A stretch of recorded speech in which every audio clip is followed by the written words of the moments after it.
Love it. Okay.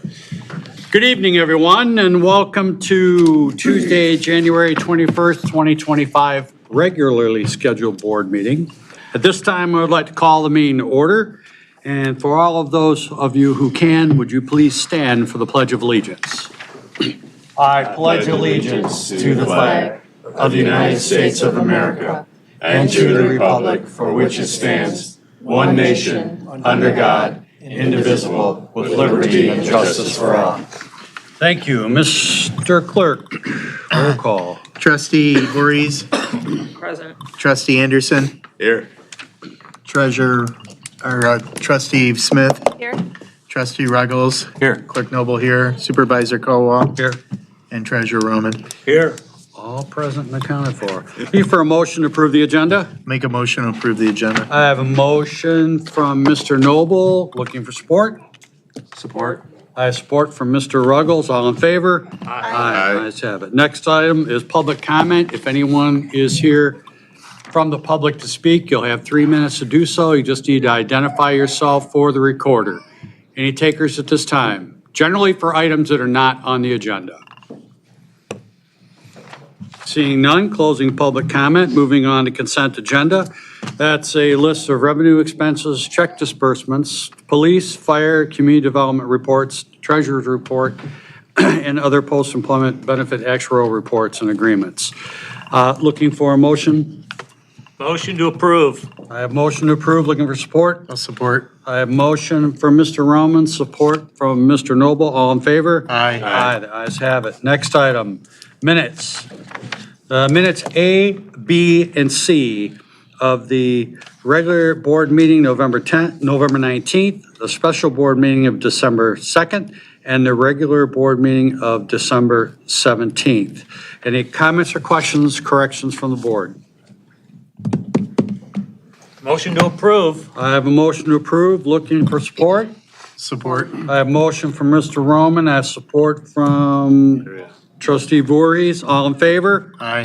Ayes have it. Thank you. Presentation. Chief, the floor is yours.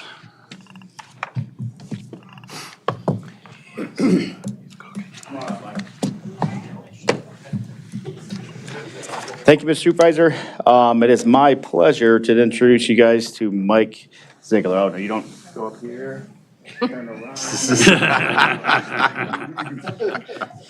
We are truly blessed to have Mike at our department. As you know, just like the fire department, we wait to present an officer until they pass their FTO program. So we know that they have a good feel for us and we have a good feel for them. But truly blessed to have him. As you will see, as I read off some of the information I have for him, that he's already a successful police officer and sergeant in another department, and I plan on that for him here. Mike is a native to the area. He grew up in West Bloomfield, and I want to introduce his parents, Andy. All right, and then we have Wendy. Wendy's in the back. Wendy, you can bring him in. He can be as loud as possible for like 5 minutes, and it's going to be okay. I promise. Mike is married. His wife is Chelsea. There's Chelsea. 3 rambunctious kids. Barrett, where are you, buddy? There's Barrett. All right. Colton. All right, my man. Good job. Remington is the loud, obnoxious one that's going to run all over the place pretty soon. But we're proud that I'm happy to have their family here. As I said, he graduated from West. Absolutely, I love it. Graduated from West Bloomfield High School in 2009, and in 2011 he graduated from Oakland Community College. After that, in 2012, he graduated from the Oakland Police Academy. Mike left the area thinking it would be better than the Lakes area, and he went to Battle Creek Police Department, where he was hired in 2013, where he started as a patrolman. In 2016, he tested into the position of the Special Investigation Narcotics Unit, where he served for 3 years. During that time, he became a member of their SWAT team, and also in 2017, he was promoted to corporal. In 2019, he tested into and was accepted into the Gang Suppression Unit, where he served 4 years. During that time as well, he tested into it and was part of the Homeland Security Investigators Task Force. And then in 2023, he was promoted to sergeant.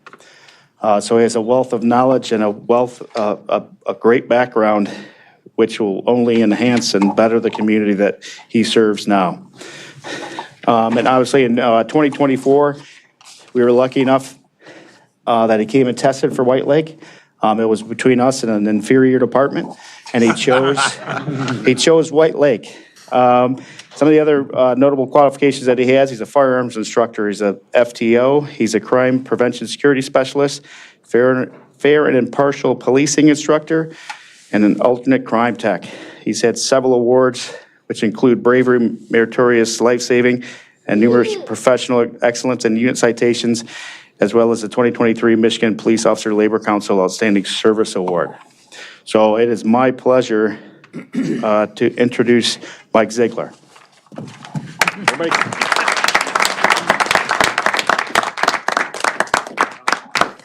Clerk Noble, if you could.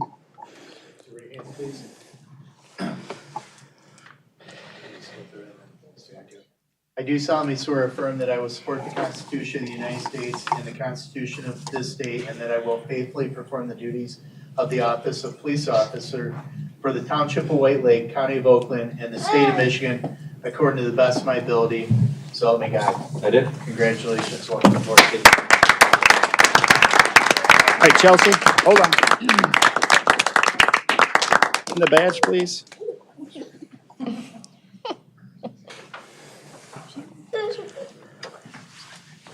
Yeah.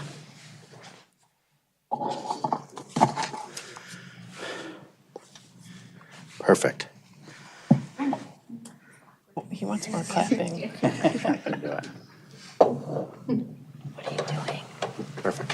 There you go. Coach. Congratulations. Congratulations. Be safe. Congratulations, welcome aboard. Congratulations. Congrats, welcome aboard. Congratulations. Thank you. Welcome to White Lake. Thank you. Congratulations. Thank you. Thank you, Chief. Thank you, Mr. Supervisor. Appreciate it. Thanks, everyone. Thank you. Certainly appreciate it. Welcome. New business, preliminary site plan approval of 9101 Highland Road. Mr. O'Neill, Good evening. good evening. Tonight we have several items, the first of which is 9101 Highland Road, and Reed Cooksey is here on behalf of Stonefield, if there's any questions for the applicant. At the Planning Commission meeting last Thursday, the Planning Commission saw what was a revised preliminary site plan and made a recommendation. I'll let the computer catch up, which hopefully it will do. Revised preliminary site plan.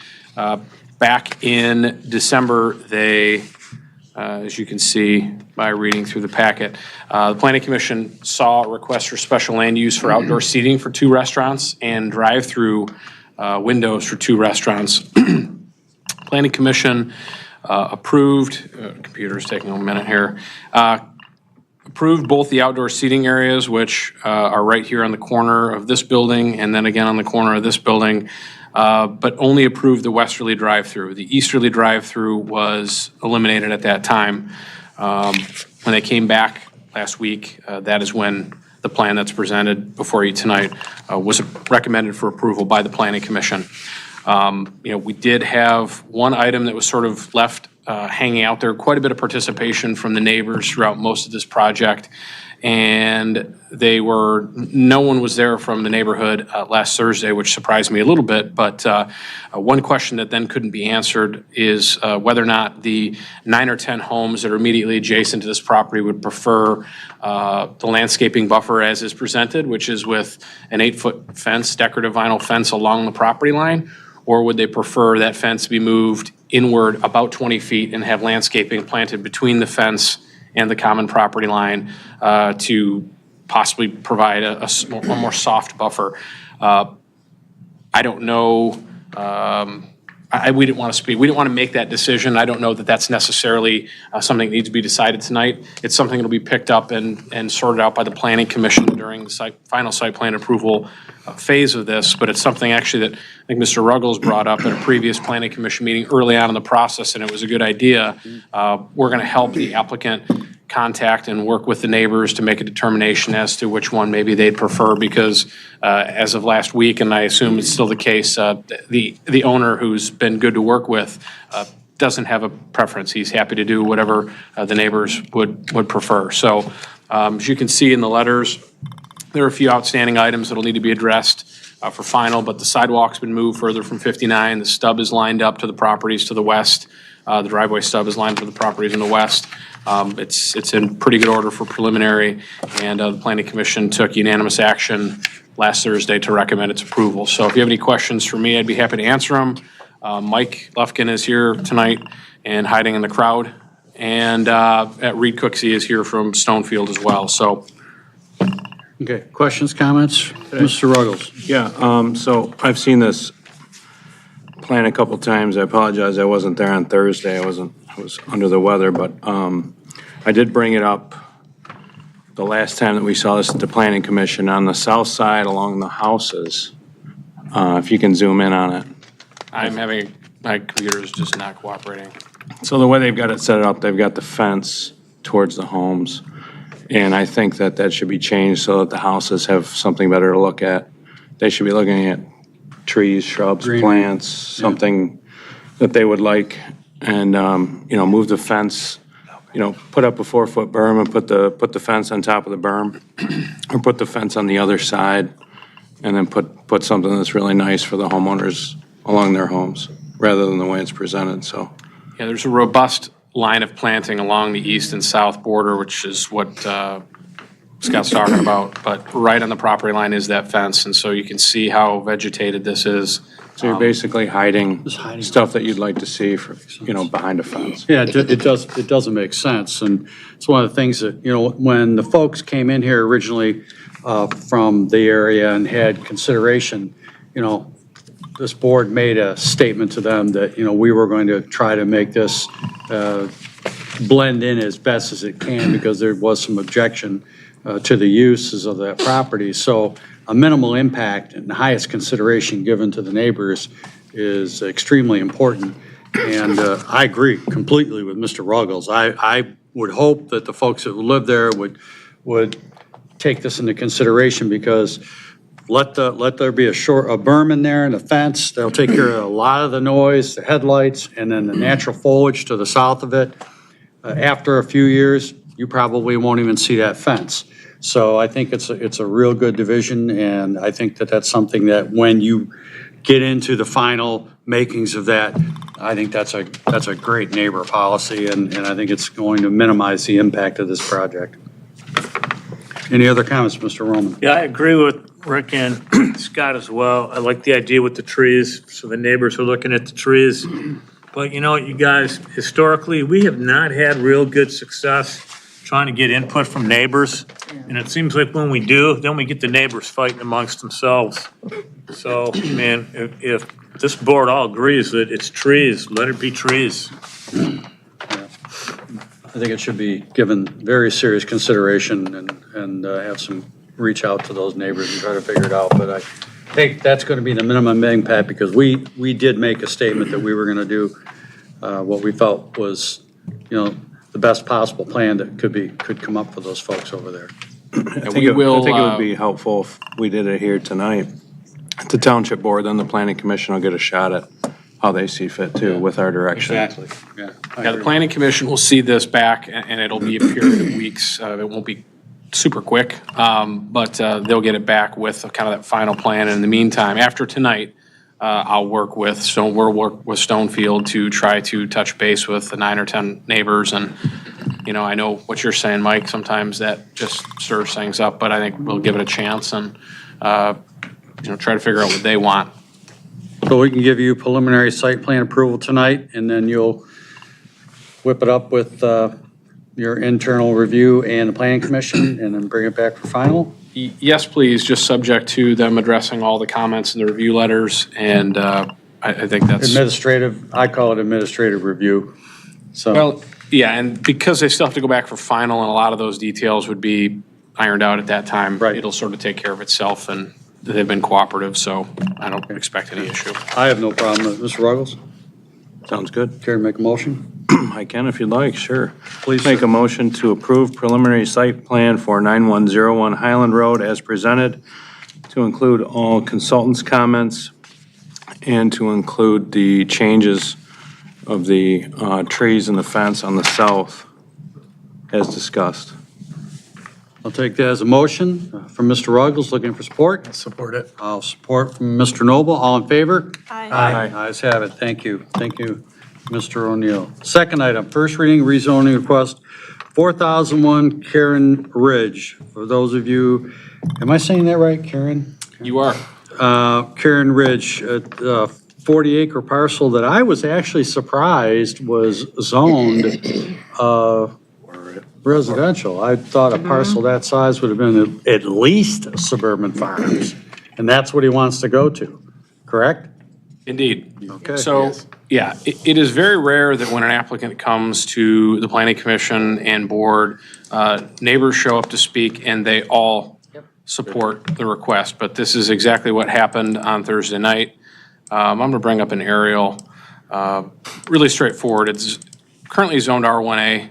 This property is adjacent to the Marie Meadows East neighborhood, and this was originally destined to be Marie Meadows West.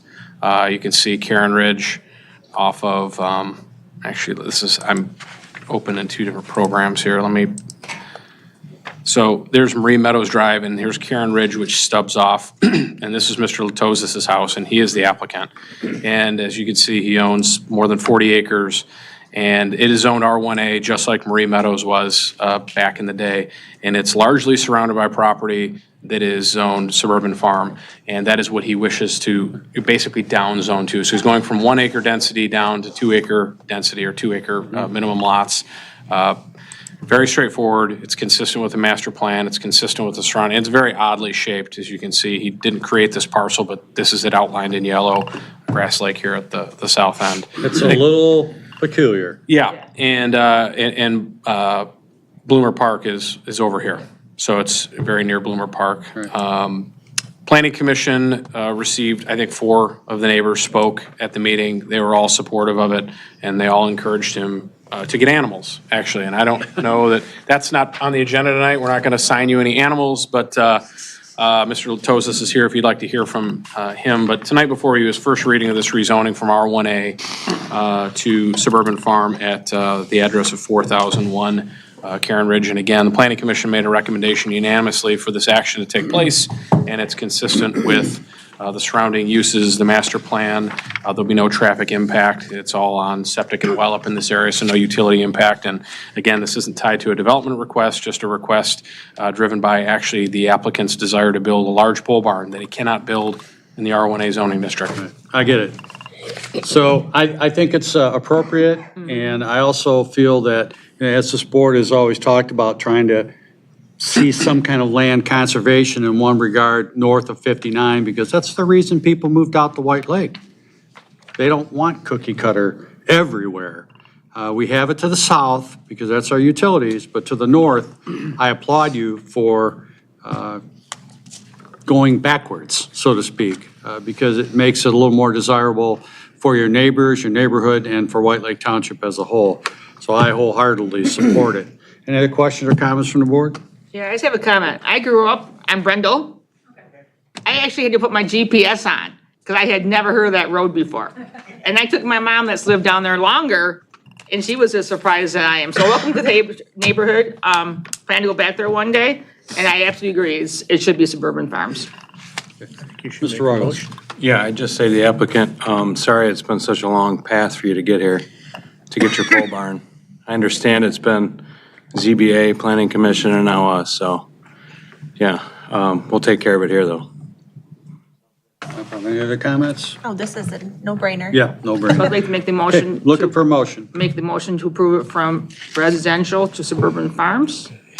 Move it to second reading.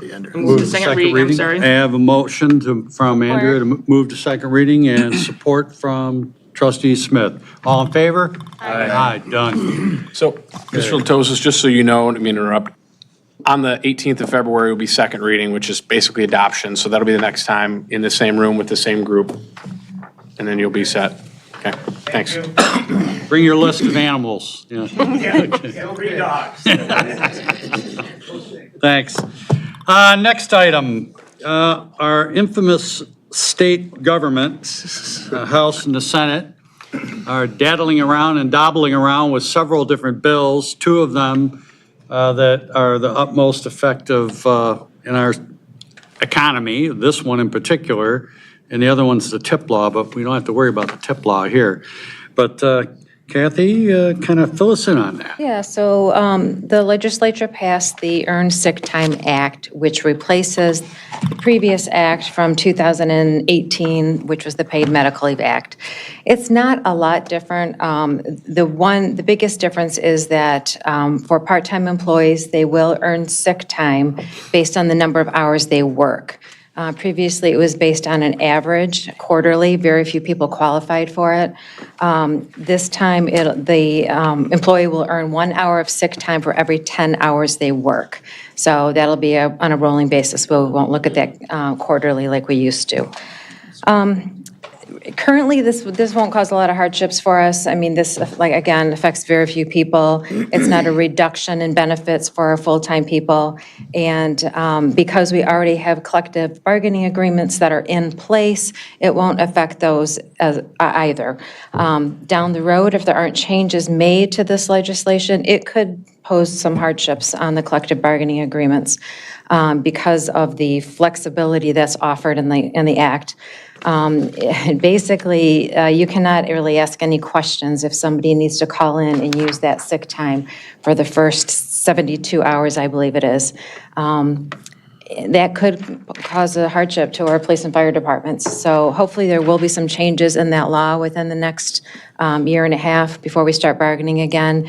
We might even have changes before February. This was passed several months ago, but we had heard that they were going to take it back to legislation. They were going to make some changes during lame duck. They never did make those changes, so that's why, at the last minute, we're bringing it to you. I have heard that, I've done some reading, and they're going to potentially take this back to legislation in February.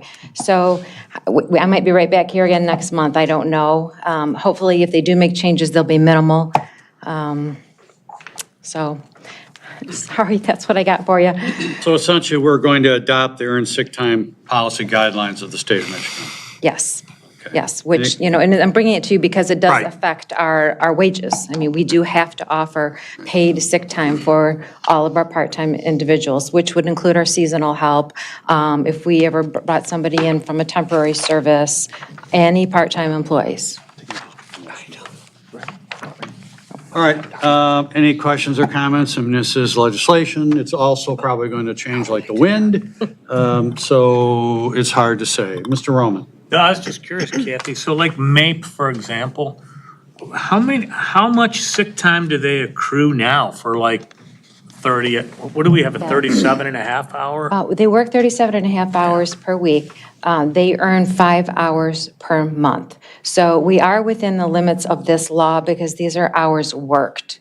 So, they work a little bit over that because of the 37.5, but when you consider they have vacation time and other PTO time that they can use, that's not considered hours worked. So we do, all of our groups. We're already exceeding it. Yes, Yeah, exactly. okay. Exactly. Just but one we- question, Kathy. How many part-time employees do we have?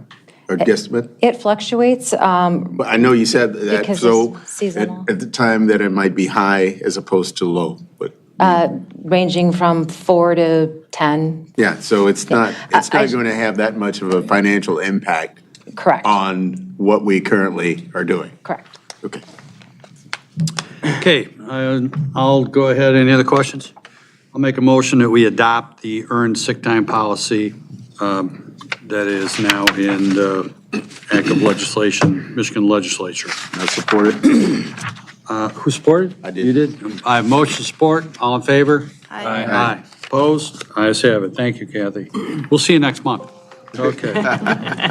Request to approve Peerless Midwest Well and Pump Maintenance 2025 contract extension. Mr. Potter, this is all about pumps and wells and water in the ground. Yes, sir. Thank you, Mr. Supervisor. So as you may remember, we have, here at White Lake, had a contract offered to us through Peerless Midwest by way of Oakland County. Since 2018, we've had a maintenance contract with Peerless Midwest.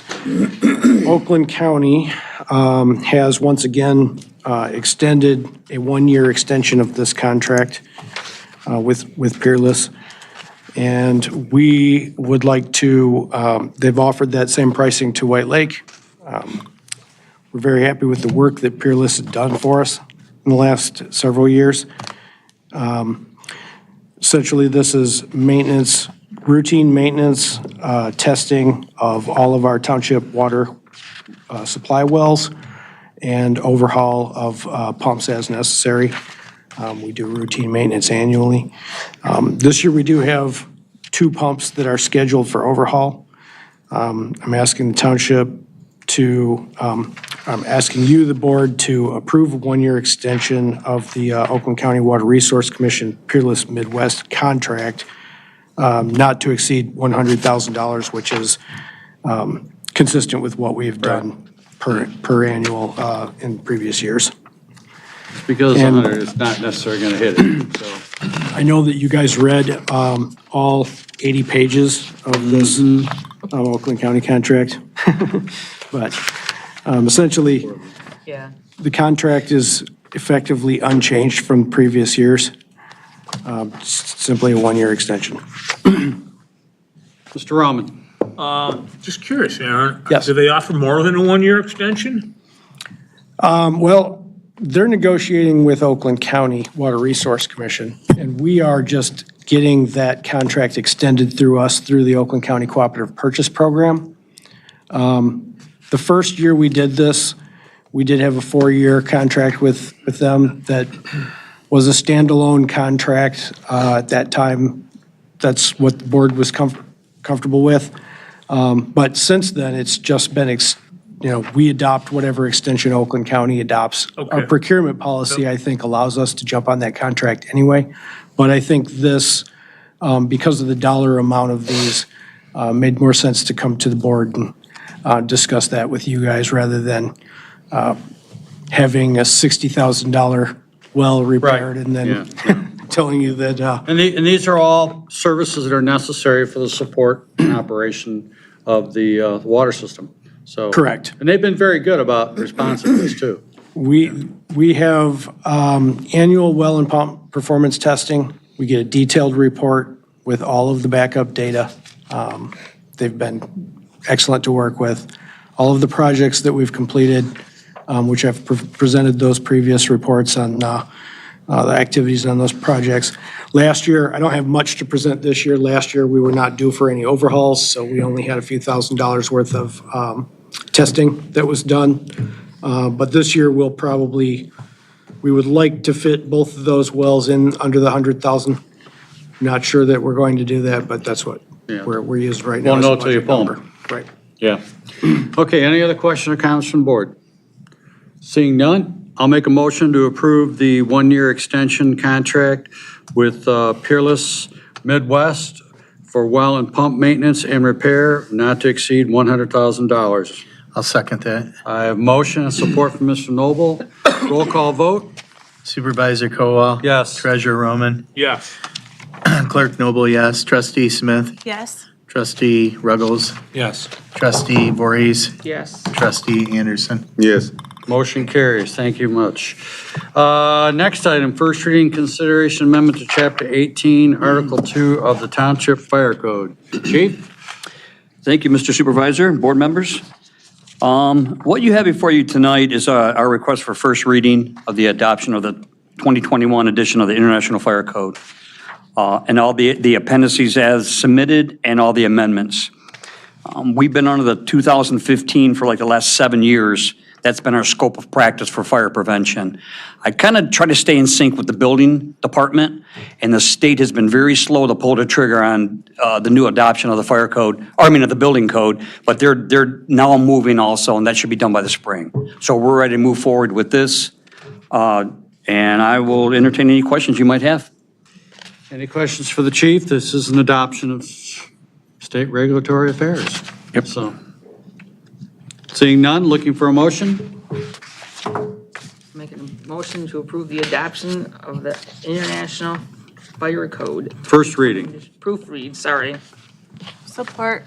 We have motion and we have support, motion from Voorhees, support from Smith. All in favor? Aye. Aye, the ayes have it, motion carries. Next item, we have a couple different items that are pertinent to the police department, both of them vehicular. And Chief Keller. Is the admin vehicle first? Is that what you got? Yes. Okay. Yes, please. Thank you, Mr. Supervisor. We are in need of a new administrative vehicle. They're called administrative vehicles because that's what RMA calls all non-patrol vehicles. As you can see in the memo, we have a 2017 Ford Fusion with over 137,000 miles on it. This is driven by our DEA officer, and it is in need of replacement. Cars are expensive, and I'm trying to figure out the best way to get the best bang for our buck. And in this instance, it's a used vehicle. We are in semi-need of a truck here, so what's going to happen is if this is approved, the truck will go in rotation here, and the DEA agent will get another vehicle from the fleet. He usually gets the oldest vehicle that's in our fleet because he puts a lot of wear and tear on it. I hate to give him a newer truck and then have a lot of damage to the vehicle because he drives it quite a bit. So what I'm asking for, and I went around and looked for, we are in need of a truck, and I got 4 quotes from various individuals. And just to let you know, like, there's no my deal on these vehicles. A used vehicle is a used vehicle. You just got to find the best deal that you can. And that's what we did. And I'm requesting that we purchase the vehicle from Zott M59 Jeep at a price of $28,500. Yeah, it's the lowest, just about the lowest mile. Well, it's good, yeah, not quite, but. Well, so I did, just to let you know, so we did some comparisons. I tried to find a comparison that met the 25.5 mileage, and that was the closest one we could find was out of New York, and that one was about $3,000 more. And there's other vehicles that are either like priced or a little cheaper, but the mileage is, I mean, I don't do great math, but it looks like it's about 30,000 miles over what this vehicle that I would like to purchase is. I think it's prudent to go with the lower mileage, and obviously we want to deal with someplace that will be able to service something in the future. And I also note that this is going to be paid for by the drug forfeiture funds. Absolutely. Thank you for saying that, yes. Okay, so. I'd like to make a motion. I have a question. Oh, go ahead. Please. Why do we need a truck here? So we have one truck here, and it's the student resource officer takes it to the high school. Okay. And so it oftentimes is not available for when we need to do other things, and we have to go grab it, drop them off a car, and then bring that car back to use it. So the truck would help us move items that would need to be moved from point A to point B. I was just going to make a motion, but it's a good purchase because when we go to trade that in, trucks hold their value, considerably compared to the other police vehicles that go out. Just like to make a motion to approve the 2025 administrative vehicle purchase, please, for the police department. I had a question too. Question, motion, but question. Is there a photo of the vehicle that you want to purchase? So that's another good question. There are various vehicles that we can purchase from. Another hard thing that we have used vehicles, they can be there one day and then they're sold the next. He has given us the promise of that price and that mileage in the general vicinity of the vehicles that he has. The vehicle pictured is the one in Livonia. Correct, that's, And I didn't know why that was in here if you wanted to do because it. if we wanted the one that we wanted previously that we looked at, it's gone.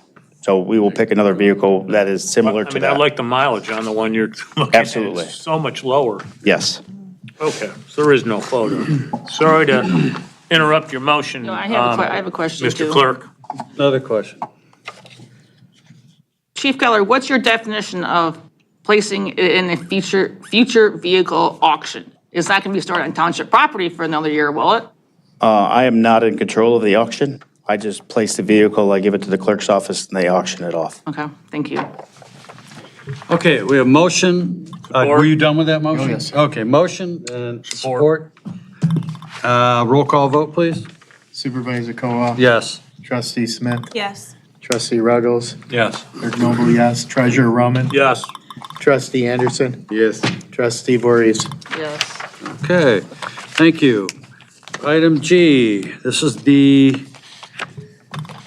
I'll call it I don't want to call it the annual, but I'll call it the semi-annual rotation, I guess, or, Yeah, so every 3 or so years, we purchase vehicle. It's a rotation. This is the third year for these vehicles. Because as we've talked about in the past, vehicles tend to break down if they get past a certain point, and are more cost than they are good. So this is our annual purchase of 3 vehicles.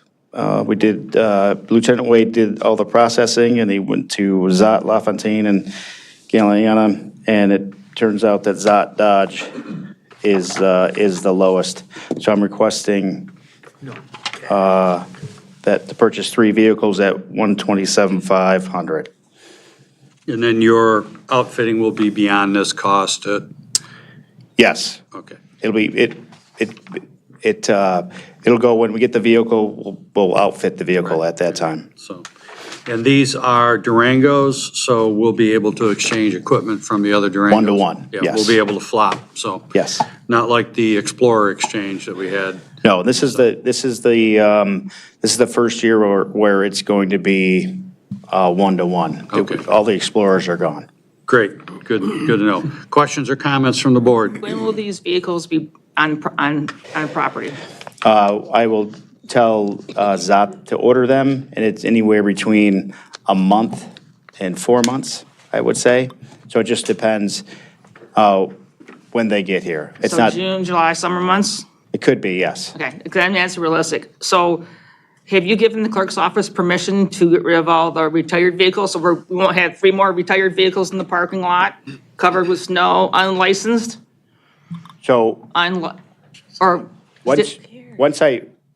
once we get these vehicles out of processing and turn them over, it'll be turned over to the clerk's office. I'm We're not sure auctioning them when, out right now. I'm not sure that when that will be. so we're not gonna. One conversation at a time, please. Chief is talking. Once they are taken out of service, they get turned over to the clerk's office as soon as practical for auction. Again, I can't determine when the auction is.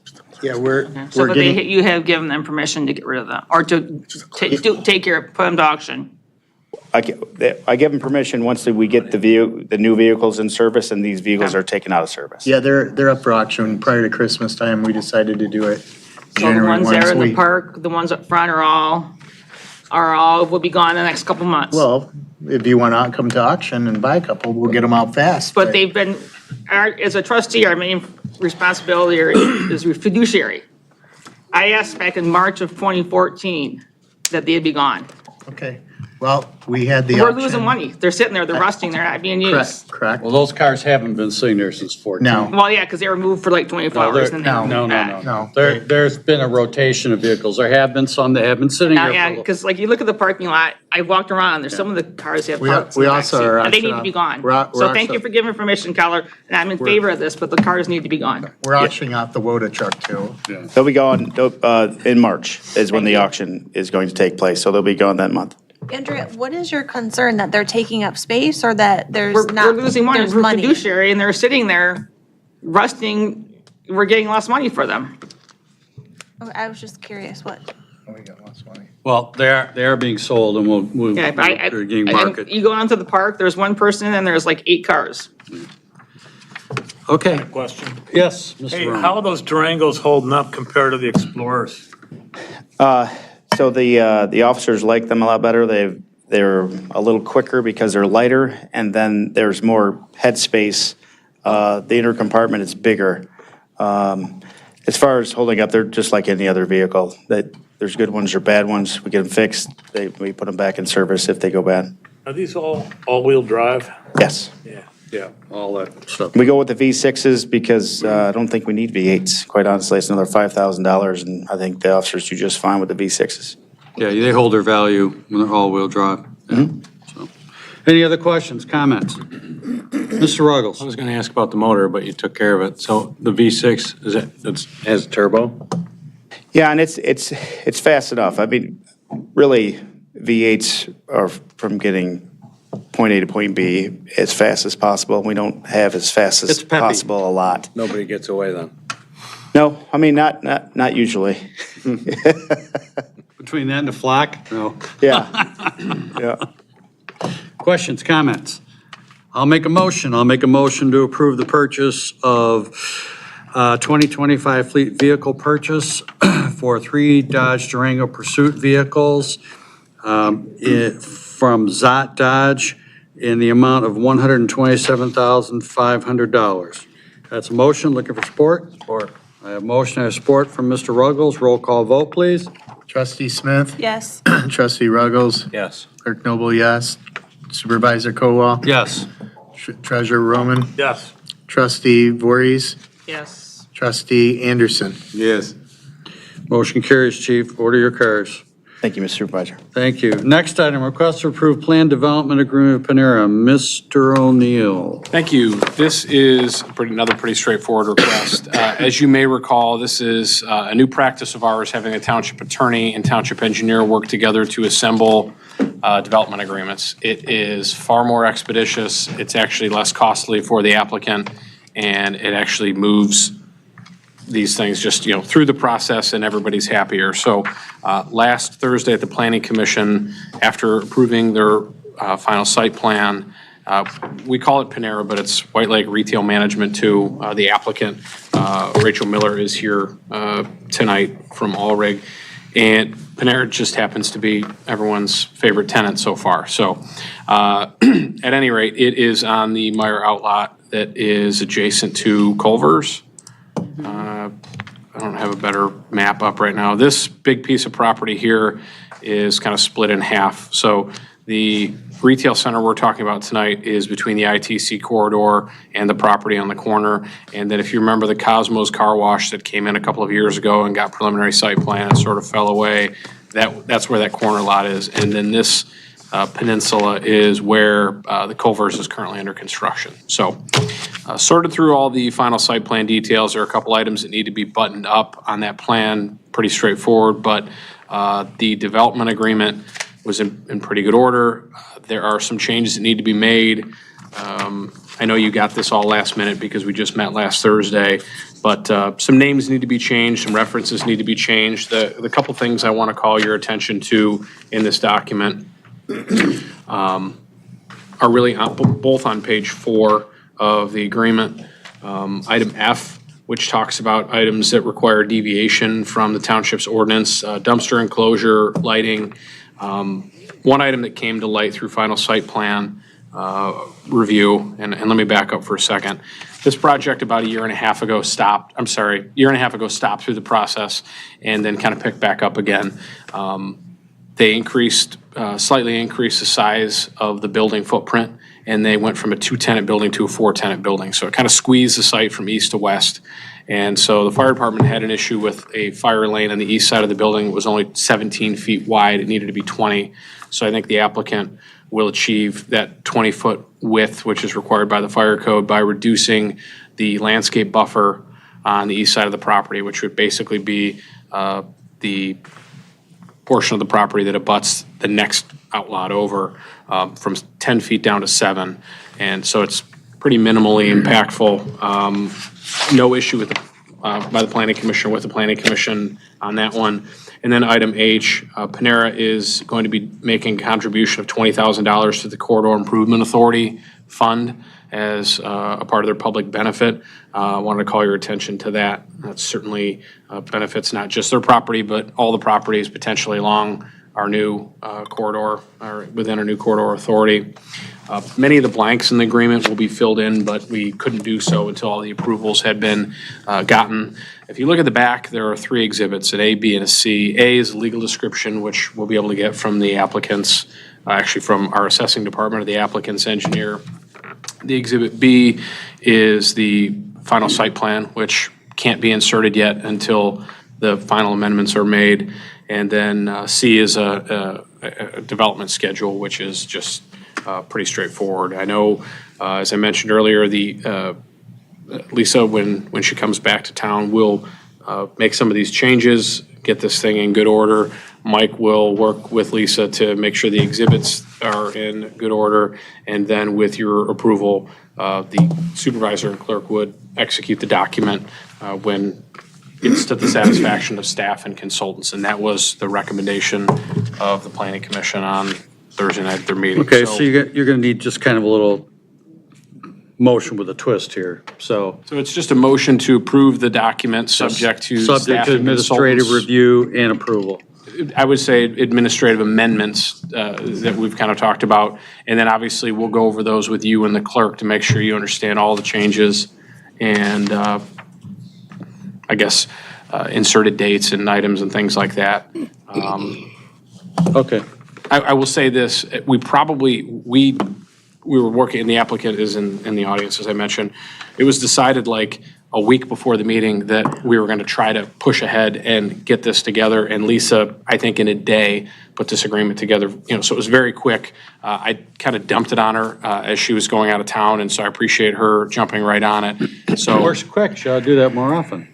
yeah, well, I mean, and so this is a new process. I think it's going to work really well. But in the future, I think when we're not trying to really push something along like we were with this, honestly, just to get it through the process and out the other side, it will have fewer edits. So we're just kind of fine tuning that part of the process a little bit, so.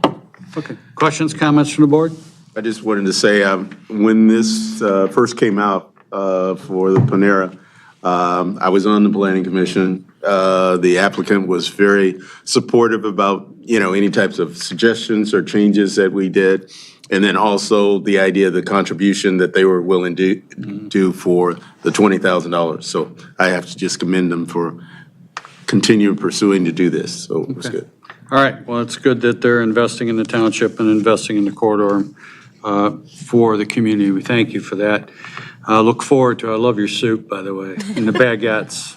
It's too far to drive to Waterford, so I'll be glad to get I you. second that. I like. You'll the have soup to and bring, baguette. yeah, you'll have to bring us in tasters, though. I can't say that officially. I just want to say I'm so glad that I can finally say Panera is coming. I've been asked about 100 times this last month if Culver's is Culver's and Panera.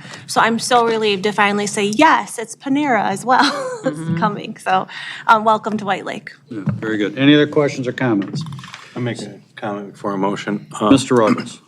I brought it up in the past, and I'll just mention it again to the board while we're here. We've got a $20,000 contribution by a developer that makes me uneasy. I don't personally like going along with it. I'd rather see something tangible instead of dollar figures that we're, asking for or, expecting from somebody. So just me personally, I would prefer something different. I don't care for it, so. Well, I understand that, but the corridor authority is new, and we're going to be working on tangible things, and some of the tangible things will take a little bit more than that 20. So that's why it's nice to be able to have that go in the pot and be able to do some things that will make an impact in that area. So I think all in all, the effort will pay off, and the contribution will definitely go to positive use. That being said, I'm going to make a motion to request to approve the plan development agreement for Panera Bread, subject to administrative review, amendment, attorney approval. As a form of formal motion. Support. I have motion, I have support. All in favor? Aye. Opposed? Ayes have it. Thank you.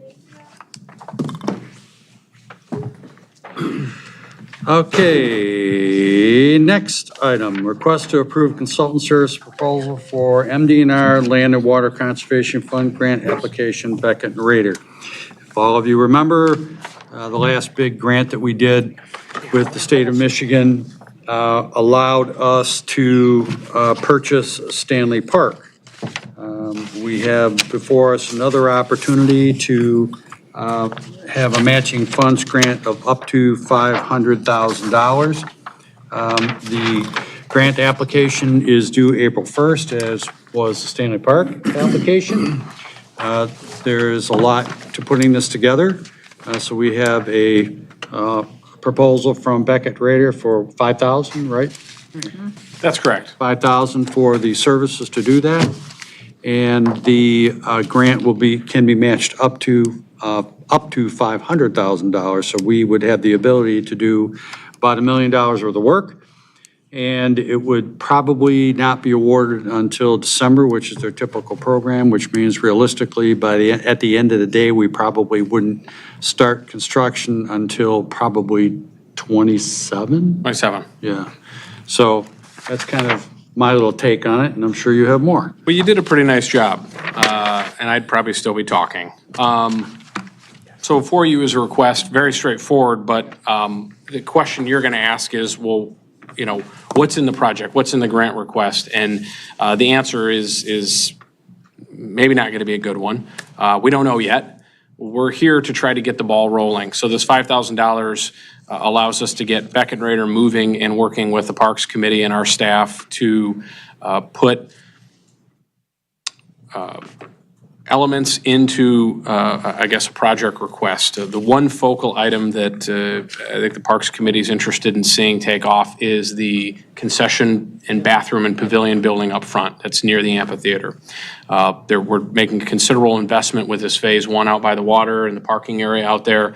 And so kind of the thought was as well, if people are going to come out there, they should have a place to be able to get kind of out of the weather and use the bathroom facilities, maybe utilize the concession stand building, and then that building would potentially provide us an opportunity or an area to store equipment and implements that we use to take care of and maintain the park. So after looking at the kind of shell that's down there now, the thought is that from McCarthy and Smith, that it's absolutely more financially feasible to, more efficient to just demo that and replace it with a new building.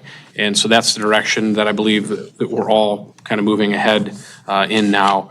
What I just handed you was something that was very quickly thrown together by Beckett and Rader and McCarthy and Smith on a Zoom call that we had last week, because I expected that sitting here tonight, you're going to say, well, if we spend $5,000, what are we going after? So that building at 1,600 square feet, they're estimating, McCarthy and Smith is estimating with all the utilities run to it, would cost somewhere between $480,000 and $640,000, which is a staggering amount of money for a very simple building to me, but it's not built like we would build a shed in our backyard. It's built more to an institutional or commercial grade. And that's obviously hearing it directly from the experts who were entrusting a much, much larger project to currently, and they've been really dialed in as to what the costs are. So we really were wondering whether or not the DNR would be excited about us just saying, hey, pay for half of this building we want. You know, we've got a whole list of other improvements that are part of that master plan for Stanley Park. So we thought, well, what else might we package with that to make it more than just a building? And so on the list, you'll see Exercise Station B, which you may not remember. That was an ad alternate last time we bid out Stanley Park, and it was something we didn't accept. There were 5 ad alternates or bid alternates. That was item number 4, and we took it off. So that would be, you know, assuming we don't accept it this next go round. There was a bid opening for Stanley Park last week, and that's a whole other conversation. But if we leave it out like we did the first time, we could plug it into this grant request. And then picnic pods. Picnic pods are roughly $10,000, I think, a piece that we had figured. So $20,000 on the low end, $40,000 on the high end for 2 picnic pods, which would consist of a accessible table on a concrete patio or pad that has a sidewalk that links it back to the trail system. Those were kind of some minimal items that would still keep us in a reasonable kind of price category. We had originally wanted to add the lake shelter, and you'll see it kind of with an asterisk and no dollar amount in the table. If you go to the very, very bottom outside of the table, you'll see not currently included. McCarthy and Smith is saying that to build a 20 by 20 or 22 by 22, 24 by 24 lake shelter, it's going to be somewhere between $125,000 and $150,000 for a pavilion. You know, it's a steel construction. This is, you know, standing seam metal roof. This is something you build and it's there for 50 years. So again, far more expensive than I think any of us would have anticipated, but That's why it's sort of outside the math problem. If you follow it down, you'll see some soft costs that are added, just so we're looking at a real life example of what cost might be. And so we're looking on the low end of, this being a $700,000 project, and on the high end, getting to the $1 million with just these few items. So, if approved, the $5,000 would get Beckett Rader started right away, working with the Parks Committee again and the staff, and McCarthy and Smith, trying to fine tune some of these numbers, which I would hope that we could give you an update on February 18th, when you are next together in a regular meeting. A resolution, as is always the case, is necessary, and that would be something that we'd be dealing with at probably the March 18th meeting if this were to keep moving ahead. So, the question came up, can we afford this? There's a lot going on in parks right now. If you recall, there was a bond that was sold to finance the first phase of the park, as well as the Triangle Trail. I think we got about $2.8 million from the bond proceeds. And I talked to Elaine today, who said after the recent tax collection, separate from the bond proceeds, that's in a separate pot of money, the park fund currently has about $1.8 million in it. That said, I do anticipate that Stanley Park will probably end up costing more than what we expected through the bond. So I would say, on the safe side, take maybe $300,000 off the top of that 1.8 to make sure we're more than covered on Stanley Park. Don't think it's going to cost 300, but let's just use 1.5 as the figure. That's what you're basically looking at right now as available dollars. So, the max, I think, would be a $500,000 investment matching a $500,000 grant match from the state, and that's as high as they'll go. So going beyond that, which we did for Stanley Park because we were doing so many things at phase one, once you get beyond the 500 match to their 500,000, it's all 100% out of our pocket. So to me, it doesn't make sense fiscally to go beyond the 500,000 match that we have to make to the $500,000 grant and try to just get as much bang for our buck. But that's the quick and dirty kind of summary of what this $5,000 kind of kicks off, what it looks like, kind of what we're thinking, and what we might be able to include. So if you have questions, I'm sure you've got questions, I'd be happy to try to answer them. Questions from the board? Yeah, a question. I'm sorry.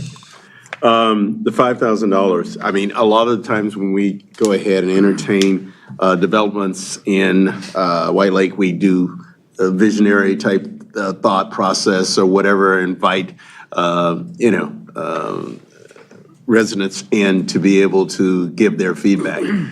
Is Beckett Rader going to do that, or is it just going to be the dialogue between the Parks and Rec and Beckett Rader's consultants? So a couple of years ago, a master plan was completed for the entire park. Okay. And so phase one, which we're calling of Stanley Park, the Stanley Park project or development, is really the first chunk of improvements that we're moving ahead with making from that master plan. That's a few years old now. So we've really done a lot of that planning and communicating already, and it's now just implementing the plan by making the improvements. So this phase two, I'll call it, is just sort of picking from a list of improvements and items that need to be constructed out there and deciding, what makes sense from a timing standpoint and a need standpoint. And this is what the Parks Committee, their focus is on the building, and I understand that, and that's a big item. That's the biggest item out there. But again, we thought, let's pull a few other smaller items to complement that building, so we're not just coming in and saying, we want just this one thing. We wanted to add a few of the other items potentially to kind of make it more interesting, because obviously there's a scoring matrix that they run every project through, and the more boxes you check, the more points you get. So. Mr. Supervisor, if I may. Yes, please. Just so Trustee Anderson understands, a few years ago, Supervisor Colwell created a subcommittee of myself and Mr. Powell, along with the Parks and Rec Committee, and we went through all of that. All our meetings were public. We created wish lists, then we narrowed it down to what we actually could do. We made phase 1, 2, and 3, then this board approved a master plan. So we've involved the public several times years past. And now, basically, all this grant, all they're doing is they're selecting from those lists that were already created by Parks and Rec and the subcommittee from this board. Thank you. Kind of picking through the menu, Okay. okay? So there was a lot of work done. There was a lot of work done. A lot of time and a lot of outreach to the public as well as Park and Rec, and just a lot of pieces to the puzzle. So as we kind of hit through the list, and I guess the big question comes is, we have a little bit of time. If we at least get things rolling at this point, we do make a small financial commitment, we can move forward and we can try to see what can be compiled to try to keep this as well within, it's going to have to stay within that budget. That's just all there's to it. So we'll have to figure out what it's going to take and might be able to focus on it a little bit more. There were a few things that we started to do a little research on. One of them was the pavilion, where we received a price of $125 to $150, and we went out there and did a little looking around, and we found some alternates from a couple Michigan manufacturers, installers, that was significant savings. So I believe that as things get delved into a little bit more, I think there will be some and can be some additional savings. So, we still have a bond that we have to service. So we're going to have that for the next 15 years? I think 15 years. 15 years. But we have two things going for us. A, our monies that we take in right now through the millage will more than service that bond and should be able to maintain our parks at their current level. And we will also see a property increase. And as that goes up, the revenue stream from the millage will go up. So we have to be very careful what we pick and how aggressive we want to get. And I would just say this project absolutely positively has to come in under $1 million because, I just think with all the things we got going on, the stuff we have happening, I don't think we should pass up the opportunity, but I think we should be prudent and just, this is what we're gonna do, and we're gonna do it as efficiently as we can. That's just my thought process on it, so. Well, if we have a menu of items that we can add and possibly exchange to go ahead and be sure we don't go over budget, I think that's the best way to do it. Yeah. Since you guys have done the groundwork prior to that. I think there's a few other things that we'd like to ultimately see. I know there's more things that we'd like to see, that we talked about that. And it's somewhere along the line, we're going to try to, somewhere on our property, we'd like to get a pickleball court if we can, somewhere on our property. We've had people ask for a splash pad. These are all the out there's, okay? So will it be in Stanley Park? We'll see, but somewhere there, but it's still going to be funded basically because it'd be a park and rec type of project. So that's ultimately where it's going to come from. So the pursuit of these grants has proven fruitful. I would definitely continue to push after these. There's a fairly high percentage of these grants being awarded. Last year, 80% of them that were applied for were awarded. That's not going to say it's the same thing this year, but it seems to be the trend that people are not so, there's a lot of land acquisition still going on out there, but now people have the land, they're trying to figure out what they're going to do with it. So, and that's the big key. Mr. Roman. I have a couple of questions. So we're looking at about 1,600 square feet? What's going to go in this building? I know restrooms. Well, there'd be What else? restrooms in the room, be a support building for the future for the amphitheater, okay? What the heck is that? What is Well, a if you have support building? people that. What if amphitheater? The one that's on the master plan.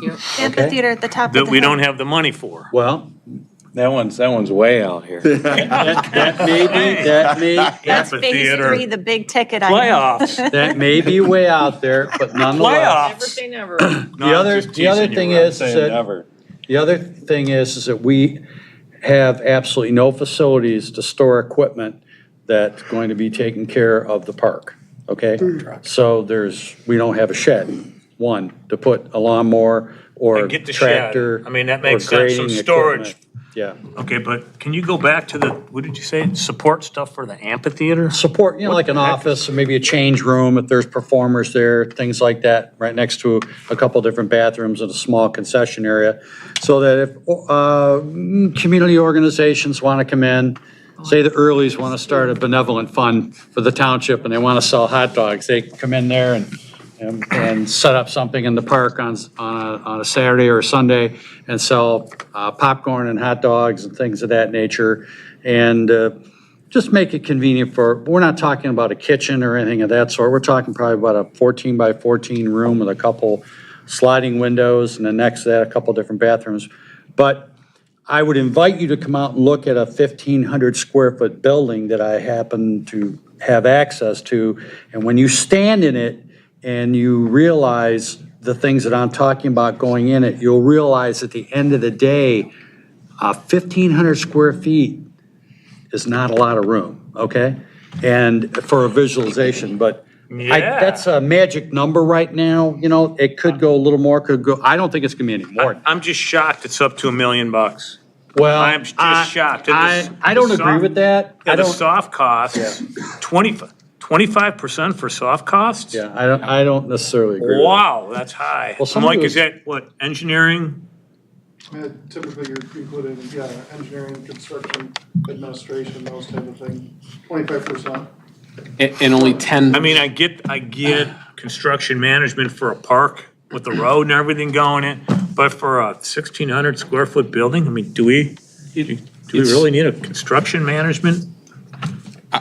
No, I don't know. I mean, I guess Maybe that's. is maybe the soft cost too high, do you think, Sean? I asked the question of both of those guys, and that's the number I got from Aaron. And the other thing you should know is I believe only 10% of it is covered by the grant. So the first 10%, you can use grant funds to pay for. The other. Cost you're talking about? Yeah. So basically, half your soft costs are coming out of your pocket and can't be paid for by the grant, which obviously, if we're saying the most we would spend is $500,000, then we're not really asking for $1 million project, because you figure if, let's say, 50,000 in the soft costs have to come out of our pocket, then we've got 450 more to match with 450 from, so you're looking at more of a $950,000 project. So we've got to kind of reverse engineer that math a little bit, Mike. So yeah, it's a higher number than I thought, because I had thrown out a smaller figure and they said, no, it's higher than that. Interesting. Would this hook to sewer, Mike, as well? Would this hook to our sewer system, or? Yes, water and sewer. It would. Oh, yeah, absolutely, yeah. Yeah, it would, and in fact, we had sewer leads brought across the road for future connections as part of the Elizabeth Lake Road improvements. Okay, so my apprehension is the cost. Also, I mean, I love the idea of getting grant money, and I think we need bathrooms there. So I agree with all that. But the only way I would support is if the motion also agrees to demo the existing structure there. So that's all I had to say. I just like to say something real quick. All for it, except like I talked to Lane, and we have a lot of debt coming up with our civic center that is going on, and we have this grant up for that.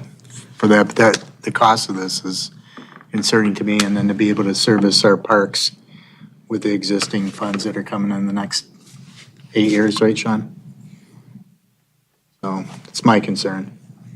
Yeah, and, go ahead. So I have a couple comments, I guess, as well. So back to Mike, a little bit of what we would store there for maintenance. I mean, we have lawn crews that care for our parks, and then we have the future civic center right next door. So can't we just drive whatever over? I mean, what do we need to Technically, maintenance this park? Yeah, technically, via the grant, the building can only be used for park purposes.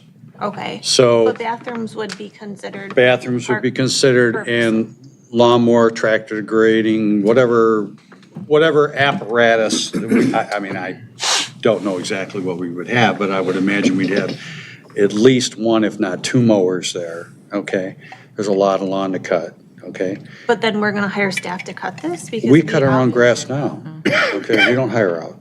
We have our own crews, so. We have Steve a, cuts we it. have a crew. He only cut that when the grass was this tall, okay? When it becomes normal lawn down there, Then it'll we're be. gonna cut it? Well, yeah, we would maintain Okay, it, yeah. okay, that's good to know.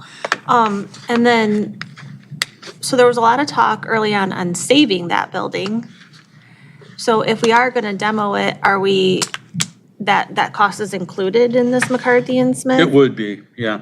That's a debatable subject. There just seems to be some question back and forth. I'm just trying to figure out, can we get their costs down a little bit? Because their costs seem pretty high. And if we're gonna demo it, then are we putting, which this is probably for a discussion for another day, but just food for thought here. Are we putting that building right back in the same spot? Because I know that building presented some challenges with like the trees and the road and the grading and. Yeah, a good question. I think we'd probably tweak the location a little bit, but it would largely be in the same spot. And just so you know, it's not just a 1,600 square foot building, that's going to be walled in. It's going to be an oversized roof. So the building will, there'll be let's say a 3,000 square foot roof that's got, half of it's got a building underneath and the other half of it is a pavilion built off of the side. So that does make you feel a little bit better about the cost because it's going to be a much larger, and I mean, again, I didn't want to get too far down the road of design, but these are questions you guys are going to have to ask because why spend 5,000 if you're not willing to go, through with the grant? Why even spend it? So, and to answer your question about the building, there's a very high likelihood that this spring, when we go out there to start phase one of the project, for a couple of $1,000s, the low bidder who we had post-bid interviews today has already been made aware that we want that gone. It's going to go away this spring. It's going to be torn down and removed this spring. And, we could probably lean against some of the sections of walls and push the thing over right now. So the demo is going to be pretty easily accomplished. Yeah, I So, mean, there's no roof. It's like cinder block and yeah. right, so that building will go away. Well, I will remind the board that when we did the demo down at Stanley Park, I did have an architect go down there, and he did an analysis of the building and he felt that it was salvageable. And that's why the roof system was taken off carefully so that there'd be minimal disruption. But again, it was just the thought process at that time. And I have a little bit of a different of opinion than McCarthy and Smith on this particular project. But we'll just see how it plays out. We're gonna have to get all the numbers, get all the real numbers together and kind of go from there. I'm trying to find your picture. If we get through this whole thing and at the very end, it just looks like it's not doable, we don't have to accept the grant. Now, in the meantime, we'll have spent not just the 5,000, but we'll have spent money putting together some designs and some bid documents. Again, we're not designing the Ambassador Bridge here, we're just designing a small building, and some of the design work is No, but already kind of done. all that design work has shelf life. So if we decide 2 years from now to resurrect it and go back out for it. That's right. We have all that work is already done. And so that's kind of where I was going. It won't be wasted money, it'll just be a deferred kind of project. So if we do get down to, it's 2027, we bid this thing out in the winter of 2027, and we don't like how the numbers come back, we don't have to do it. We just tell the state we Pros won't. to this building. I mean, obviously bathrooms make a park enjoyable. Right. Sure, we could put some porta-johns there, but a bathroom makes your day so much more enjoyable for families, especially with small children, Also, this is a very long park, so this building is closer to the entrance. Maybe not everybody wants to drive way down and, they just want to enjoy this portion of the park. So the building makes sense to me to have bathrooms and shelter because the next shelter is pretty far. It's like in the center, the next, shelter and picnic area. So this gives like another location, I guess, to enjoy the park. And then, fingers crossed, we get a donor for that amphitheater, then that makes perfect sense to have it there. Yeah, like Zod Automotive. Right, like. Work on that, chief. Parks Committee had talked about possibly pushing the building a little further into the park, like toward the middle. But the concern is that it doesn't make sense because the cost will be, we're running water and sewer lines to this building. That is going to be difficult and expensive enough. So for every extra 100 feet, we're talking about moving it hundreds of yards back, further into the middle of this park. It would be It'll be very extremely expensive, and expensive. you're going through wetland areas, and it's just. I mean, if you're getting to the park to begin with, you can get back to the bathroom. It's going to be fine. And for big events that are maybe down near to the water, perhaps for a weekend, we bring in a couple of, porta johns. But if someone wants to go use the bathroom, they can still go back up to the bathroom facilities at the front of the park. So there's an option. So we'd still do a hybrid if there's a need. But I have a question. Yes, sir. So McCarthy and Smith, is the only reason they're involved is just because you needed to get some numbers around? that's right. They were kind enough to help because they know it pretty They're not well. gonna So be involved with anything further probably in this, right? they don't have to be, right? Okay. Yeah, no, they don't have to be.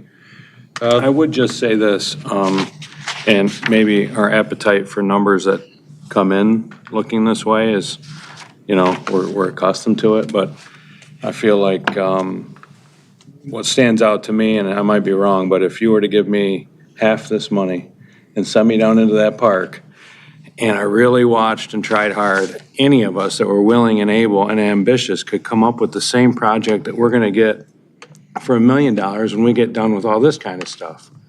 We're gonna get nickel and dime to every cut and turn. Everything's inflated. It's insane, and it doesn't stop. And I don't know how you get around it, but I promise you, I could produce something similar for way less than this kind of stuff. I agree. This is nuts. I agree. I mean, That's why, I think these are budgetary numbers, but that's why I think we need to get into this a little bit more to really come up with some harder numbers. Because I think we can do far, far more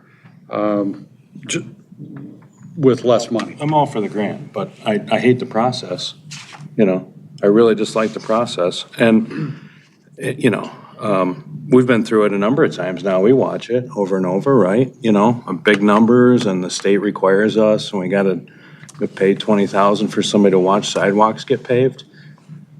When does it stop? Yeah, and the public sector always pays more than the private sector. We have all kinds of standards and rules and acts that we have to follow and all these processes, and I get it. I mean, it's transparency to some extent. I agree with a lot of it, But the this kind of- over-engineering that takes place, which is just a requirement of all this The stuff, people that are causes- involved, the ones that bid on this stuff, they see what's going on. Right, Right? right. So, Yeah, nothing's cheap, that's for sure. I thought I had a picture I was gonna share with you, because I don't know if you've seen that pavilion yet. I did some concept sketches of it, so I'll try to get them to you. Okay, so. thank you. Rick, before Mike sits down, because he stood there for like 10 minutes and now he's walking. I feel like, he's a smart guy and he doesn't talk as much as I do. So if he's up there, he's got something good to say, I feel like. Just for the group, I was just gonna say, some of the planning efforts, it's good to have in your pocket sometimes. It opens you up to some other grant opportunities. A lot of programs are looking for what they call shovel-ready projects. If you have some of that planning done, it puts you in a better position for other opportunities. Even if you don't accept this grant, there might be other opportunities that sometimes the planning efforts will get you into the door. Whereas if you don't have anything ready to go, you're at a different level looking for different opportunities. So just something to think about. Another question. Again, shelf life. So how much money do we need to spend to where we can apply for this grant? Is it the 5,000 or is it the 5,000 plus architectural costs and so on and so forth? Yes, it's the 5,000 plus. I don't know, it's not Plus. going to be nearly Do as we much know as what the phase plus one. is? We don't. Because I We don't thought it yet. was $5,000 that we spend and then we can put this application in. It is, that's. Because that's not what Sean's saying. So let me back up. Yeah. There's a $5,000 to get the application in, yes, but if you're talking about the whole project, beyond that, there's still design that Just the has. application. So will they approve the grant with no more than $5,000? Yes. In December of this year, they'll approve the grant, and then once they do so, then we start the design phase where we have to hire an architect to design a building, I a get small that, building, and but then there's those We're expenses. just talking $5,000 and we can put that app in. Yep. That's right. Okay. And the other part of it is just to It's up to. compile. What's that? Could be less. It's an hourly fee, up to 5. It could come in at 4,900. Bingo. That's kind of what I'm thinking. That's good to know, yes, for the record. Yeah. For the record. Yeah. There you go. Oh, God.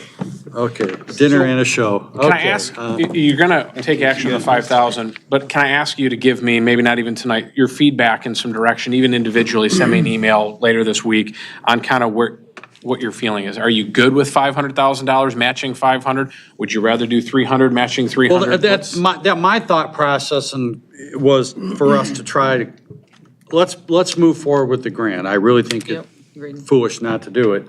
But let's also try to be realistic and say, okay, what are we gonna do for a budget here? Do we wanna just try to cap this thing at $700,000 or $800,000? I mean, It would be helpful if you would give, if you Right. feel like giving a cap and saying reverse engineer your way out. yeah, of there, and that's the then- best way to do it, reverse engineer it. I mean, that is the best way. And I would love to see the board say, okay, move with this, and here's your instructions, Sean.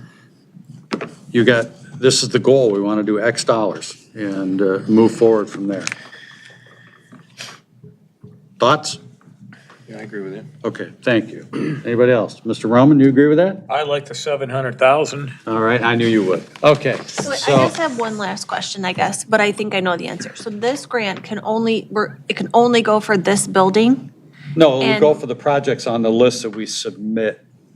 That's what's gonna finish my sentence. And so can we submit things like pickleball courts, or we can't? We are only choosing from the alternates, because that's what you mentioned earlier, the alternates. So so are you asking if we get a grant, can we say, all right, well, we decided we want to switch out some things, but stay within that dollar amount? Is that what you're Right. saying? We cannot. Okay. They're going to score it based on the components of our plan. Yeah, what you submit. And so, and I had asked a similar question, and there is some ability to make some changes. So remember the add alternates that we talked about, the bid alternates for phase one. If you remember, one of them, the most important one to you guys, and understandably so, was adding additional paving.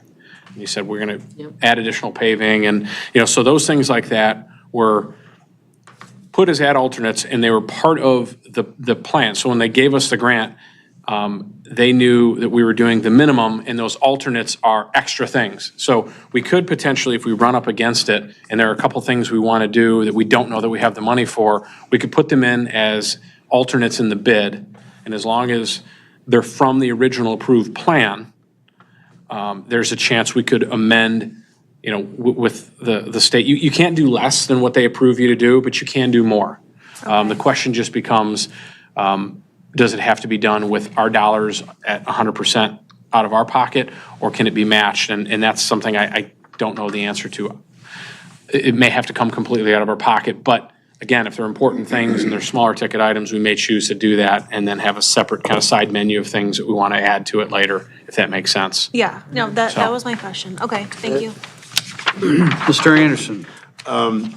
If I heard you correctly, you were talking about the idea, the approval of the grant is based on points, correct? That's correct. Okay. Is there any way of knowing the items that we could put into this package that would make our ability to score higher?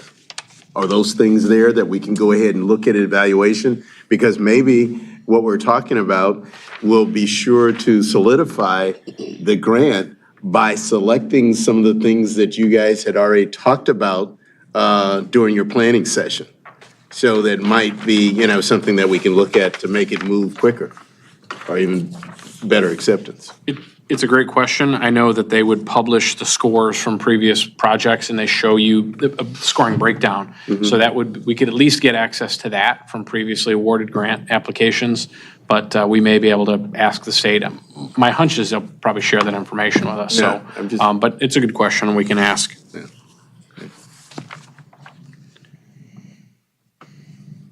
So the question remains, can we approve this agreement with Beckett and Rader to move forward with the application? And that's what I'm looking for, a motion. I make a motion to recommend to accept this proposal and award a contract to Beckett Rader in an amount not to exceed $5,000. I have a motion, looking for support. I'll support it, but I have a question for, Please do. for Sean. Just so I understand, we have up until, was it April 1st, to decide on the dollar amount, this board? That's correct, because So you'll next have two to. meetings, we can talk about it. Yeah, by your March 18th meeting, you'll need to probably adopt a resolution that night that specifies, that it affirms that you'll support a grant in the amount of, and then you're committing to a dollar amount for a match that night. And then what that looks like, I mean, we won't have the design done and things like that, but the elements that kind of allow us to arrive at that rough dollar amount will already sort of be part of that That's the package. next question, was the elements that are in. So these things here, we'll be able to discuss these things at the next board meeting? We can change these, we can make recommendations. We can make a change, I'll write up to, well, obviously we want to give preparation a little bit of time, but yes, we can make changes. None of this is cast in stone. I just want to make sure I knew what we were talking about. So it'll be on next month's board meeting again then? Sure. Well, at least for an update, so Andrea will go to the Parks and Rec meeting on February 12th, I believe it is. Sounds about right. So that'll be the week before you meet, because you meet again on the 18th. And then she can certainly bring this information to them, and we can hopefully get a better idea. Again, these are very rough estimates, but try to fine tune some of the costs and the process a bit. And then when, we can even ask Brian to come to that meeting if you'd like to talk to him more about the process. And Andrew can participate because he'll be at Parks and give you some more information, even if it's informal, sort of like we do in the Civic Center. If you'd like, we can make it an item. All right. I have a question. Yes, sir. Andrea, would you mind or consider amending your motion to include the demo of the existing structure?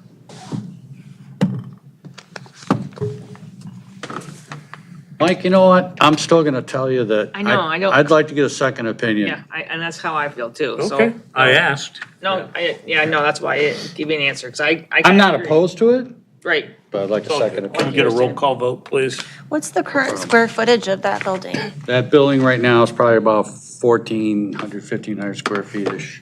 Yeah, so it's actually just about the size of what will work for our needs, okay? So, I think you'll like the design. I thought we had it tonight, but we don't. Okay. So, we're gonna go back to this here. We're gonna We had a motion, I supported it. Motion, support? Okay, all in favor?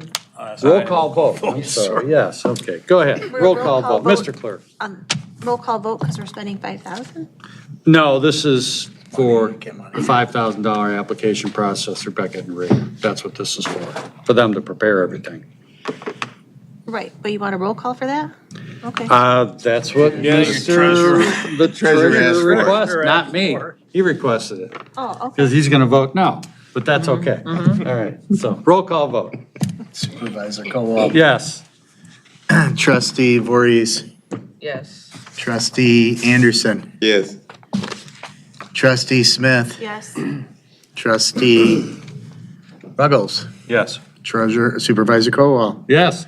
Treasurer You can't Roman. vote twice. I did. No, Yeah, you see it? You're written down. I'm a no. Treasurer Roman. I'm a no. He's a no. I'm a no. That's all right. That's okay. Motion carries. Thank you very much, everyone. We'll get rolling on it. We'll get back and talk about it some more. Request for approval engagement letter for Dickinson Wright for assistance with ambulance purchases. Chief, how do they come into play on this?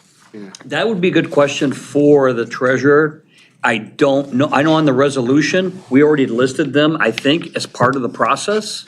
So I'm not sure I did not make this request. This is, as far as I know, it's state law that when you do an IPA, you need bond counsel. Maybe Kristen, I don't know if you would know, if you also need a municipal financial advisor. And I think the answer is you don't. I think you have to have one that it's just, they typically do work together. Yeah, I mean, like when we bond out, we do, this is just a note, it's a note payable. Which I find really kind of odd, but it is what it is. What was that? What did he say? It's a no payable. No payable, it's just basically a loan from the bank. Right. That's a loan from a bank. Do you think we need them? As far, I think we're required to have, Required? to have Bond counsel. I noticed he's a $10,000 luxury. Yeah, but I don't think, we need a municipal financial advisor, so. But that's what this is about. This is their engagement letter. And, I'm not sure why we didn't approve this earlier, but, Chief, one of those ambulances is gonna come in. What are you thinking? You know what, they're a little behind. It's probably gonna, can you guys hear me okay? Yes. It's probably gonna be closer to June. the supply chain is slow still. Okay. But I think we were, I think we were fortunate to get on board with these quick, because now, if I were to order these ambulances right now, we're looking at nearly 3.5 to 4 years to get them. And we're not even a year yet into this. We need to So, start buying extra and sell them off to the other communities. right, you have a good business that? there, right? No comment. Lisa's not here. Okay. All right. Well, do you guys want me to motion? Make a motion. Motion to approve the Dickinson Wright engagement letter for the IPA for an amount of $10,650 plus out-of-pocket expenses. I'll second. Motion is by Mr. Roman, second by Mr. Noble. All in favor? Aye. Aye, ayes have it. Next item, request to approve electrical contract change, New Township Hall building. Well, the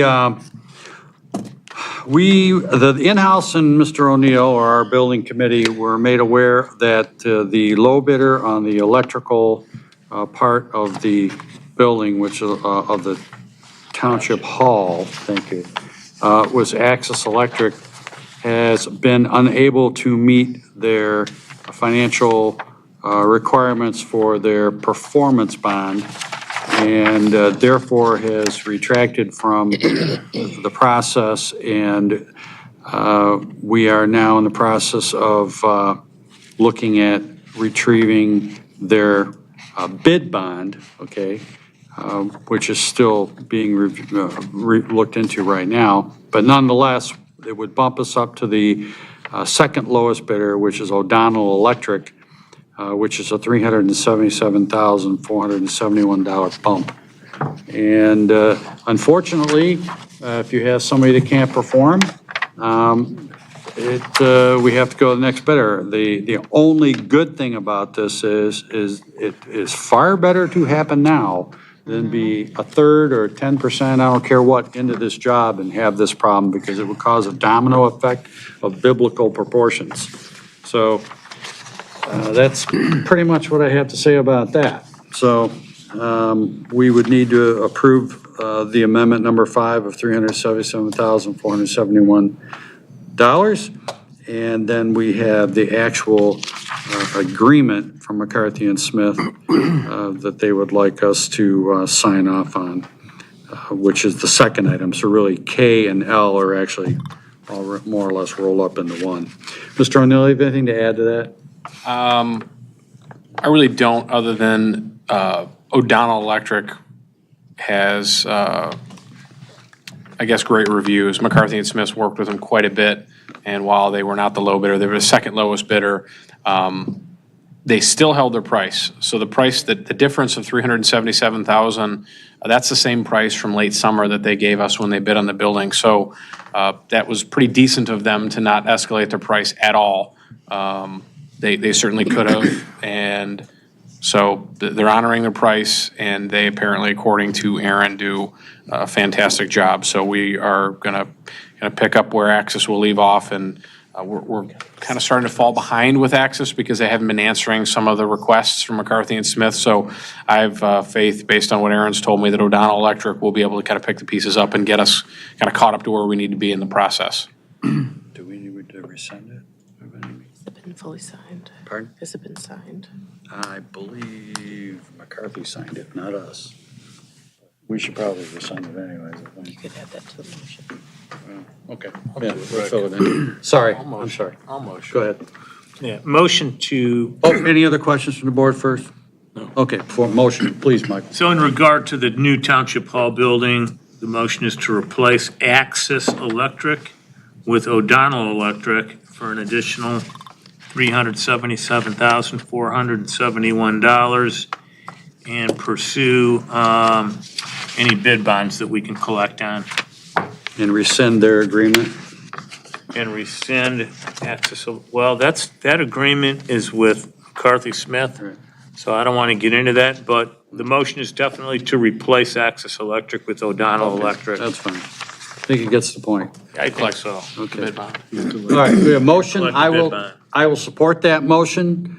Roll call vote? Supervisor Colwell? Yes. Treasurer Roman?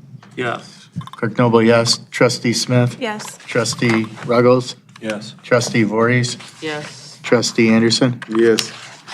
Okay, next item is L, and that is to authorize the clerk and the supervisor to sign the contract amendment number 5, which directly reflects this. Looking for a motion? So moved.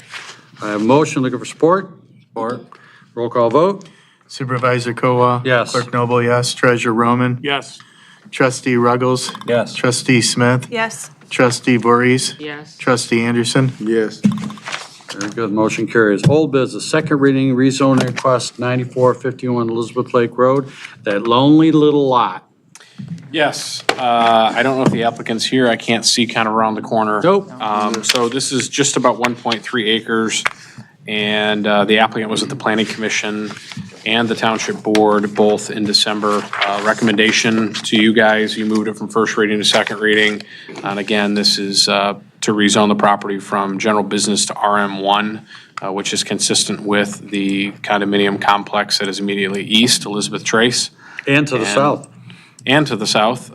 So you can see it's really in a multifamily district, and it is right here. That's the location of this property. So very straightforward, and this is just second reading.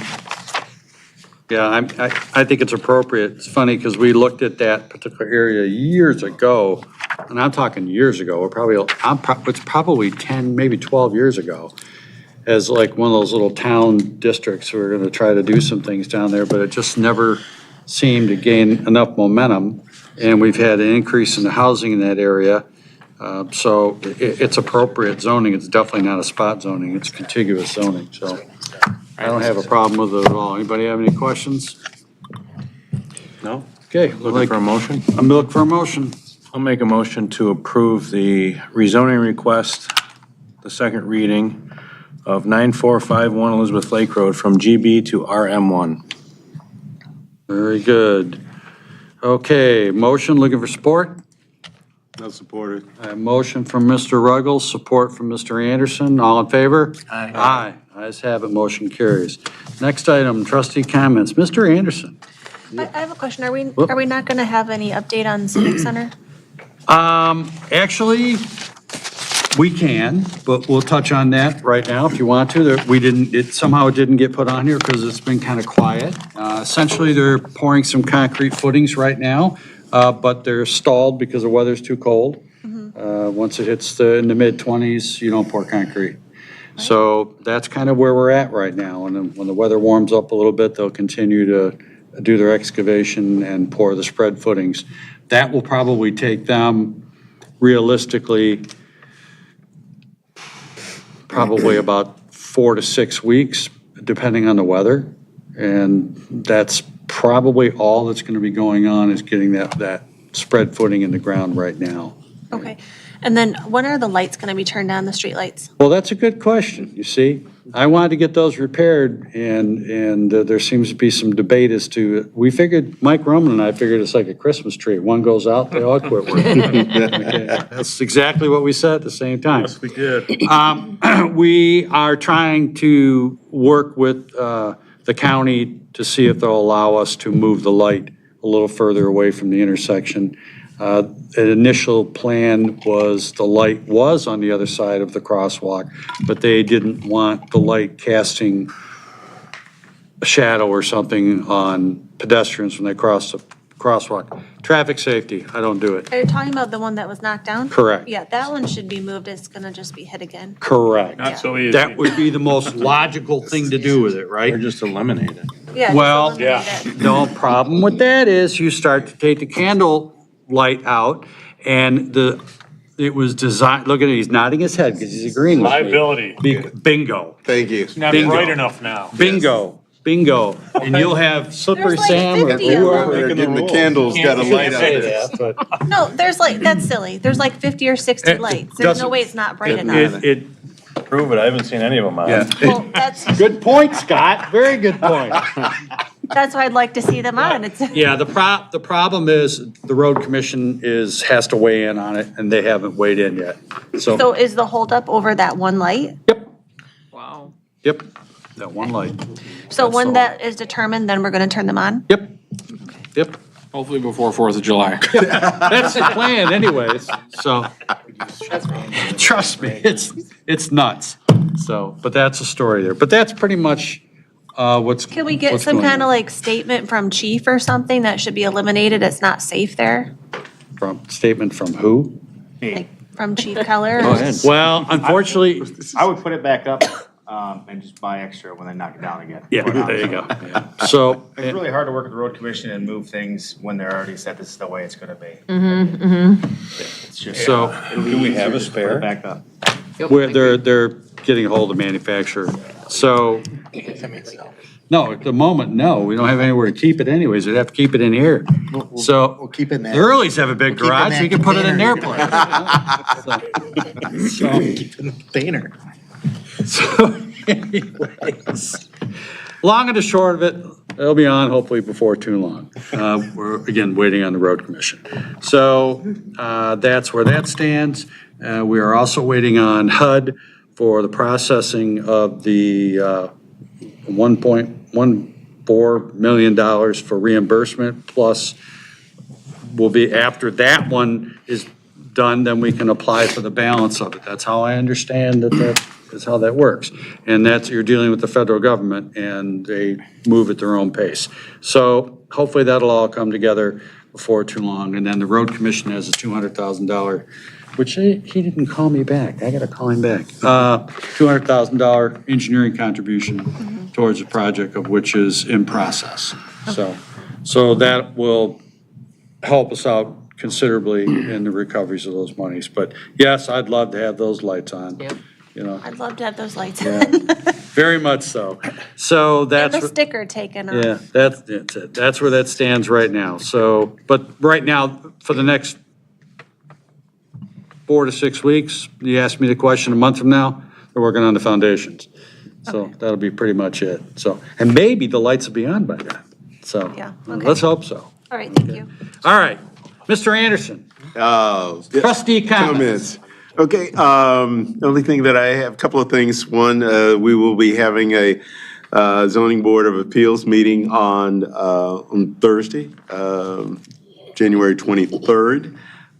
Been charged with being able to help and direct the activities of that zoning board so that they will have shorter meetings.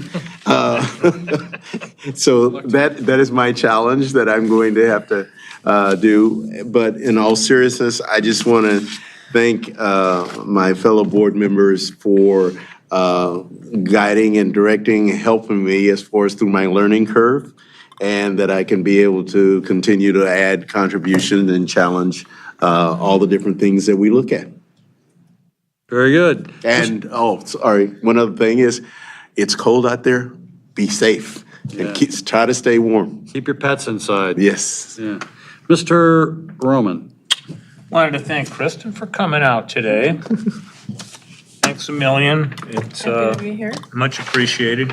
And I wanted to wish Lisa safe travels. She actually joined me in a conference call from Costa Rica today to interrupt her vacation. I think she's at like 85 and sunny. So enjoy the sunshine, Lisa. Travel safely. I'd like to thank our residents for coming out today. Mr. and Mrs. Early, thanks as always. Stay warm. Definitely, please keep your pets inside, people. It's too cold out there for them. And then lastly, I just wanted to give a thank you to our assessor, Dave Heber. Dave has been by my side, and putting two heads is always better than one, helping me with a whole lot of answers on our bonding questionnaires, for our underwriters, for our bond rating. So, Dave, you're worth $1 million, man. Thanks for helping. Don't tell him that. Sorry, Steve. Don't tell him that. That's what I normally do too. Okay. So I have to like, Okay, thank you, Mr. Roman. Andrea Voorhees. thank you. Parks and Rec has a new member as of last month, Mr. Scott Rolando.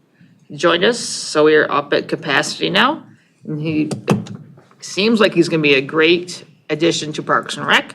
I'm gonna just segmentation to what you guys also said. Keep warm, my computer says -1. That's right. Yeah, not only, and then I check on your neighbors regardless of their age. And bundle up, and stay safe.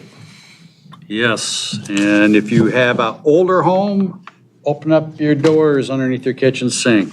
It'll be a good thing to do, okay? Trustee Smith. Thank you, Mr. Supervisor.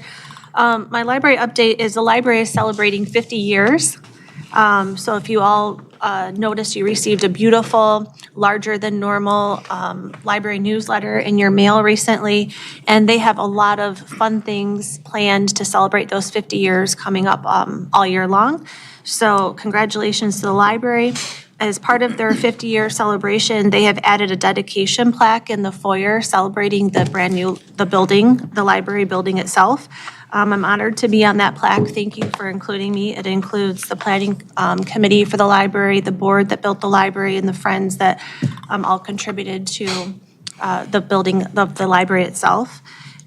They also have added acoustic paneling in the Idea Lab. If you haven't been in the Idea Lab, it's really cool. It has 3D printing, and they offer gift wrapping for Christmas, and they're always changing out what they're doing, and they have all kinds of stuff in there. So I encourage you to go check it out, and now it's a quieter place for you to explore.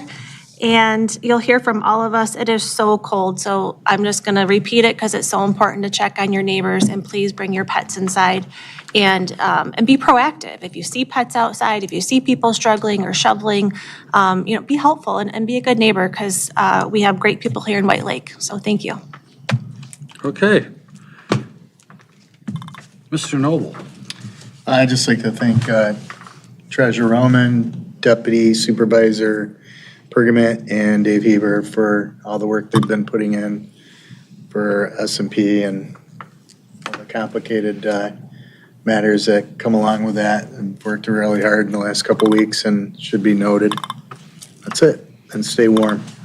Mr. Ruggles. Yeah, I'll keep it short. So last Thursday, the planning commission met. On their agenda was the things that we saw here this evening: Panera, Karen Ridge Drive rezoning, and 9101 Highland Road revised preliminary site plan. We'll be meeting on February 6th. Is our next time? Maybe? Maybe. That's it? Very good. I would really like to thank my deputy, Tricia.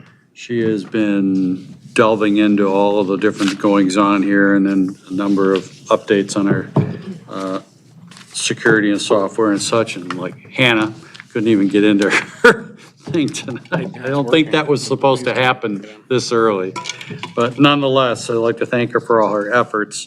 And I'd also like to thank April Stevenson at the library, the director. She was gracious enough, I shared some pictures with her of the new public safety building and the new township hall, and she said, well, I can print those, and I'm gonna put them up here in the library. So now when you go in there, they're on an easel, so people that frequent the library now have got a real good idea what the building's gonna look like. So I really appreciate that, April. You are a peach, I will tell you. Wow, historic day. There's only been one other president that has had 2 non-consecutive terms in this nation. And it'll be interesting to see where these United States go. But most importantly, let them go united.